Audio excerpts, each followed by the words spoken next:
Right, so what if I told you that one of the best looking, best performing drivers that you can still get custom fit for available on the market today was also 2/3 the price of most of the other drivers available on the market today? You just wouldn't believe me, would you? Well, let me introduce you to the Wilson Dynapower Driver. This thing looks absolutely stunning, it performs absolutely fantastic, and Wilson don't do a good enough job of shouting about it, so I'm going to shout about it today for them. Hi, I'm Luke, welcome to Weekend Tour Pros. I'm an average swing speed, mid-handicap golfer. I'm at City Golf in Chichester today. We've got TrackMan set up, and I'm going to put the Wilson Dynapower Driver through its paces and prove to you why you need to put this on your test list and why you might just save yourself 100 to 150 quid. Let's get stuck in.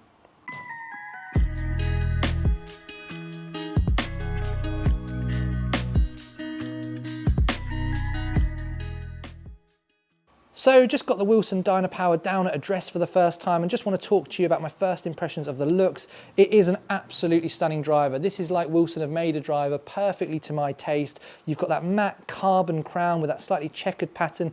You've got the little Dynapower red logo, that tiny little bit of flash of red on the driver. You've got the line-up line, which to me looks slightly towards the heel side, which is really interesting because I do predominantly hit driver out the toe, so that might help me a little bit. In terms of the face, there's nothing sort of putting you off there. It's just a really nice standard looking face at address.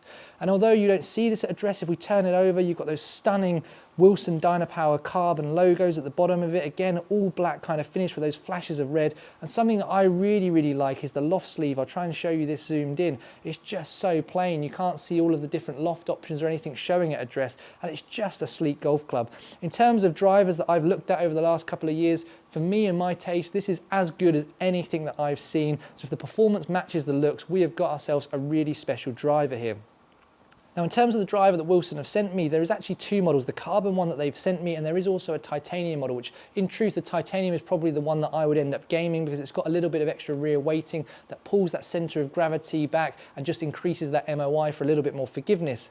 Also, the model they've sent me, because it's a left-handed model, it only comes in 9 degrees off of the rack. We do have some adjustability with that loft sleeve low, so this is a low spin model in a lower loft than I would normally play, but I want to hit some shots with it straight out the gate exactly as it performs, and then what we'll probably do is dial up the loft sleeve ever so slightly to probably a loft that I would game, maybe 10, 11 degrees, maybe 11 with the low spin head that we've got here, and we'll hit some shots with that and just show what its potential is when it's more tuned in to me. Right, first shot, let's see how it performs. Oh, it feels great. Geez, that's a great shot first out of the gate. So picking up the driver for the first time and straight out of the gate, I've delivered quite a neutral delivery with it. The face just felt awesome, so solid off the face. I really like that feel. And in terms of spin rates, we're expecting it to be a low spin head. It's doing that. I'm expecting it to deliver a much more penetrating ball flight again because of the loft that we've got on our hands. But for me to see 198 carry, 229 total, launching at 13.5, the spin at 2000 almost on the dot, wow, it feels awesome. Oh my God, that is so fast. I know I've pulled that a little bit down the right-hand side, but it's so fast. 134.5 mile an hour ball speed for me. Smash factor at 1.49. That's just so fast. Again, I have pulled it a little bit down the right-hand side, but the spin almost consistent 2 shots in a row. 2066 here, carried at 202 that time, totaled at 236. What a lot of rollout that is. Again, a very similar height. Oh my God, this is so good.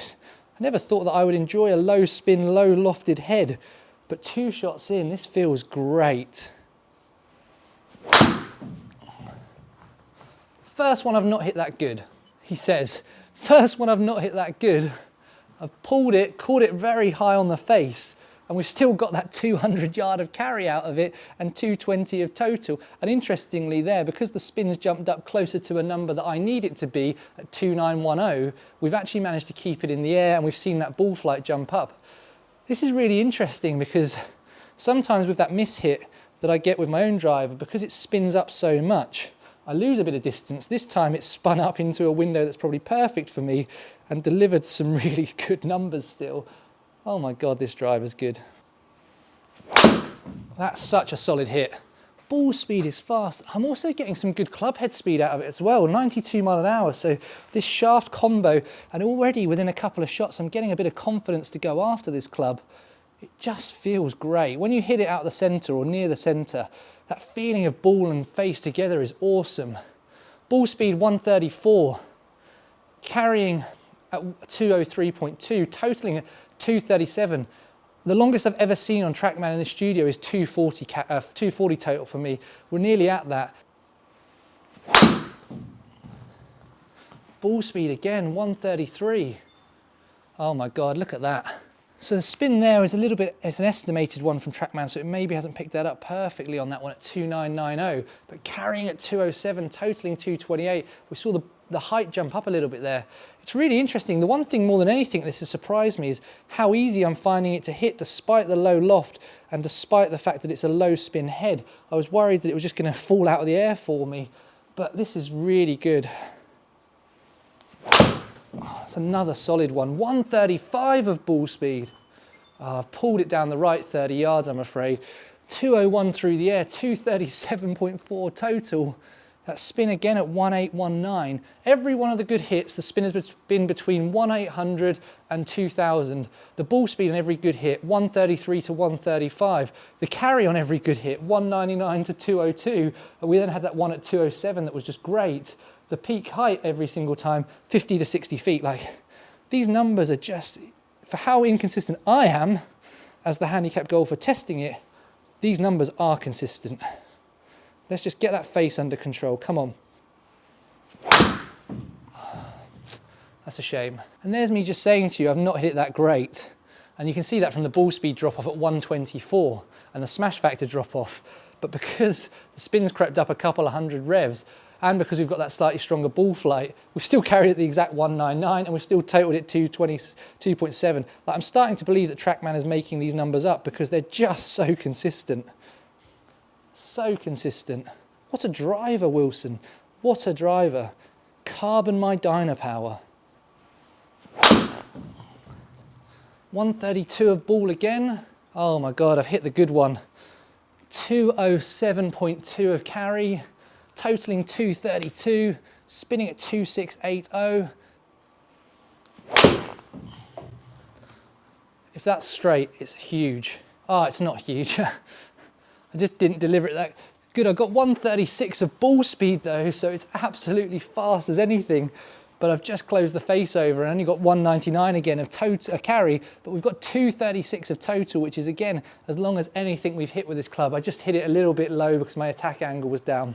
Right, first impressions, super impressed by this driver, everything about it. All I want to do now is just dial up the loft sleeve slightly to a slightly more optimal loft for me, hit a few more shots, and we'll take a look at those numbers as well.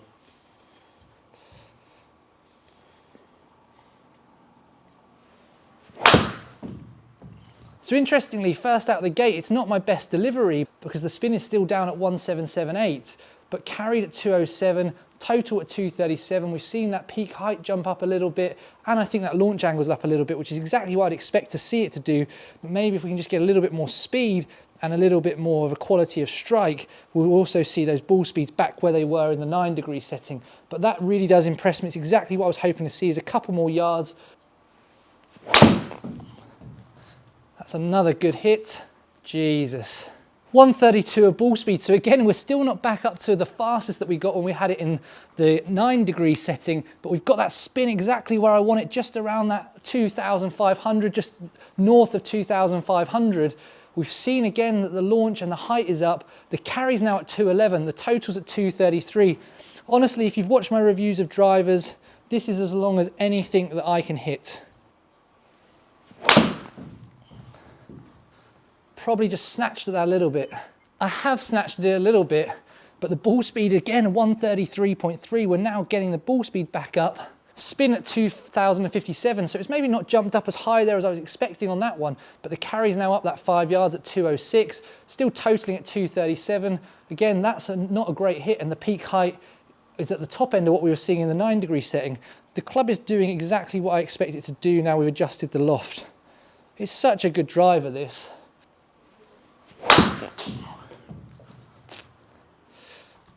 The really interesting thing there is this is not as high MOI as the titanium head, and I could tell that I just struck that out of the toe, and you normally feel that, and I did feel that twist, but it wasn't anything significant. I was expecting that to be, again, probably a lot more further left than it actually is for the quality of golf shot that I've just put on it. but we've still carried it again, 205, totaling 229. Spinning at 2.2. It's just good. Like the ball speed, we've obviously lost a little bit of it because it wasn't a great strike out of the toe at 127, but yeah, these are such strong numbers consistently from this driver. I'd game it. That's the best thing I can compliment I can give it. I'd game it tomorrow. Oh my God, I've blocked it, but it's huge. It's huge. 212.6 yards of carry, 237, spinning at 2.2, ball speed at 131. Oh, if I can hit that straight, we are absolute money. Again, dispersion circle, when we show it to you later, is probably not going to look perfect because I'm really fighting the fact that in the bay I seem to keep wanting to put it down the right, which I just don't do out on the golf course. So I'm now starting to block them down the left a little bit. That's all on me. Again, not a perfect hit, 127 of ball speed. Still got that spin at 2.2, so consistent again. Carrying at 205, totaling at 228. Tiny bit of a pull, 199, probably the shortest one that we've had on a good hit so far. Spinning again at 2.2. It's so consistent, that spin rate. And the smash factor there, 149, 1.49. I'm just slowing down a little bit, unfortunately. I've hit so many drivers today already in the bay, but still totaling up 231 off that lower ball flight. There it is. It's taken me a few shots to get it, but we've hit the really good one to finish on there, where I've actually kept it quite under control. Face is neutral, path is out to the left. 131 of ball speed, spinning at 2.311, carry 205, 232 total, peak height 67 feet. Right, so done hitting shots with the Wilson Dynapower Carbon driver, and first impressions in the bay are I absolutely love it. In terms of looks, it's just perfectly to my taste. I love that kind of classic look of an all black driver head with that little flash of red on it, just perfect. It suits my golf bag, the Titleist black and red golf bag that I've got if you've seen me out on the golf course. In terms of performance, it feels absolutely stunning off the face. It definitely is fast, some ball speeds around the 135 mark on really good hits. That's as fast as anything I'm getting at the moment with my own driver or any other driver that I'm testing. And in terms of the rest of the numbers, we saw in that 9-degree head that it came stock in, that it was so consistent in terms of carry and so consistent in terms of spin, but probably a little bit low on both those counts for me because I need that little bit more of both of those things. So we then dialed it up to 10.5, and what we've seen is the carry numbers jumped up by about 5 yards, the total stayed really similar, and we've just got that extra kind of 300-400 revs of spin that Wilson promised me that I would get by dialing up that driver, and now we've got something that feels great and is optimal to me. Now, if you're not convinced yet to put this on your test list and save yourself anywhere between 100 and 150 pound versus all the other drivers on the market at the moment, we're going to go home now. We'll dissect the data side by side against my own custom fit Ping G430 Max, and we'll bring to life once again just how good this driver is with the data. Let's do that now. Right, let's show you that comparison against the data with my own Ping G430 Max. Now for this comparison, I'm only showing you the data from the setup in the 10.5-degree head for the Wilson because that's an equal loft to what my Ping G430 Max is set up in, and it does show a really fair comparison. Now there are a couple of caveats to call out before we talk through this data. First of all, my Ping G430 Max is custom fit for me, and it does include an aftermarket shaft, and the total price of that driver is circa £700 versus the £399 of the Wilson Dynapower Carbon head that hasn't been custom fit to me just yet. So it's nearly half the price and not yet custom fit. Second caveat to give is that I touched on in the bay, I'd hit about 70 to 80 driver shots on the day. I hit the Ping first while I was nice and fresh. I hit this batch of shots in the 10.5-degree setting last, so I was starting to get a little bit tired, and that does come out when we look at the club head speed and the ball speeds here. You can see the club head speed is marginally lower and the ball speed is a little bit down at 130.7 versus 132.5, and you can see as a result there's a fraction difference in smash factor of 1.45 versus 1.46, but I do think if I was fresh hitting both these drivers, they would be virtually identical.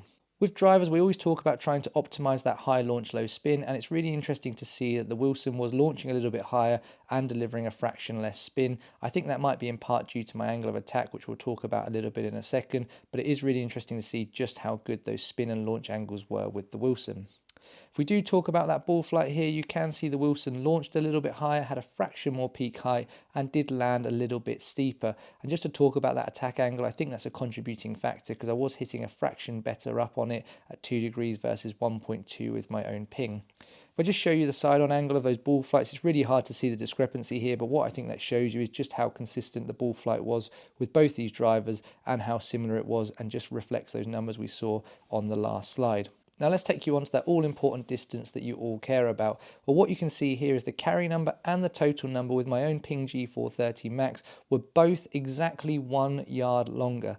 That's 1 yard for a driver that's nearly double the price and has been custom fit for me, versus a driver that I've just picked up, not in the optimal settings for me, off of the rack that same day. The Wilson Dynapower Carbon is delivering some unbelievable performance. Final thing I just want to show you is the dispersion circles. You can see it's ever so slightly tighter with the Ping G430 Max, but again, for a driver that I've just picked up and hit for the very first time, I will absolutely take the numbers and the dispersion circle that you've just seen with that Wilson. Some seriously impressive numbers there from the Wilson Dynapower Carbon driver. Throughout this review, this driver has seriously impressed me. It looks stunning, it feels great, and as we've just seen from the numbers, it performs as good as, if not better than, most of the drivers that I've tested on this channel over the last 24 months. And it also is one of the cheapest drivers that I've reviewed since I started this channel. So I definitely recommend any golfer looking for a brand new driver in 2024 who also wants it to be custom fit for them, you consider the Wilson Dynapower range. And don't forget, you've also got that titanium head that offers higher MOI for the golfer that needs a little bit more forgiveness. And it's also £50 cheaper in the UK, so you could save yourself even more money if that's the right head for you.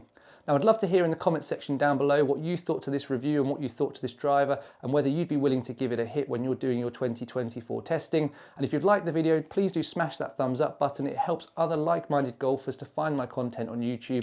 And if you're not yet subscribed to Weekend Tour Pros, hit that button down below, and if you ring the bell icon, you'll get notified of all my videos as they land on YouTube every single week. Thank you so much for watching my video. I really hope you have a lovely day. Goodbye.